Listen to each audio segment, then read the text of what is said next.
தனியார் பள்ளிகளிடம் பணம் வசூலித்து மோசடி செய்ததாக தொடரப்பட்ட மனு தற்போது தள்ளுபடியாகியிருக்கிறது. முக்கிய செய்தியாக பார்த்து வருகிறோம். தனியார் பள்ளிகளிடம் பணம் வசூலித்து மோசடி செய்ததாக பதியப்பட்ட வழக்கு தற்போது கூடுதல் விவரங்களுடன் வெளியாகியிருக்கிறது. மேலும் பள்ளிகளிடம் பண மோசடி தொடர்பான முன்ஜாமீன் மனுவும் தள்ளுபடியாகியிருக்கிறது. கூடுதல் விவரங்களுடன் இணைகிறார் எமது செய்தியாளர் சக்திவேல் அவர்கள். சக்திவேல் வணக்கம். தற்போது பள்ளிகளிடம் பண மோசடி தொடர்பாக முன்ஜாமீன் மனு தள்ளுபடியாகியிருக்கிறது. கூடுதல் விவரங்கள் என்ன?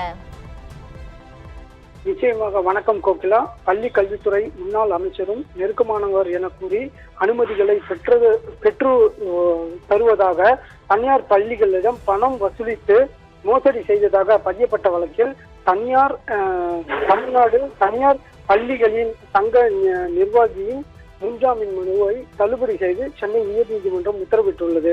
தனியார் பள்ளிகளுக்கு நிகராக அங்கீகாரம், டிஜிசிபி, சிஎம்டிஏ அனுமதிகள் மற்றும் பிற சட்டப்பூர்வ அனுமதிகளை பெற்றுத் தருவதாக கூறி தமிழகம் முழுவதும் பல தனியார் பள்ளி நிர்வாகத்திடமிருந்து 100 கோடி ரூபாய் வரை வசூலித்து மோசடி செய்ததாக தனியார் பள்ளிகள் சங்க தலைவர் அரசகுமார் உள்ளிட்ட நிர்வாகிகளுக்கு எதிராக சென்னை மத்திய குற்றப்பிரிவு போலீசார் வழக்கு பதிவு செய்துள்ளனர். இந்த வழக்கில் தமிழ்நாடு பெற்றோர் ஆசிரியர் சங்க தலைவர் அரசகுமார் கைது செய்யப்பட்டுள்ள நிலையில் தமிழ்நாடு தனியார் பள்ளிகளின் சங்க பொருளாளர் முத்துக்குமார் முன்ஜாமீன் கோரி மனு தாக்கல் செய்திருந்தார். இந்த வழக்கு நீதிபதி ஜி.கே. இளந்திரையன் முன்பு விசாரணைக்கு வந்தபோது காவல்துறை தரப்பில் முன்னாள் பள்ளி கல்வித்துறை அமைச்சர் தனக்கு நெருக்கமானவர் என கூறி இந்த மோசடி செய்யப்பட்டுள்ளது.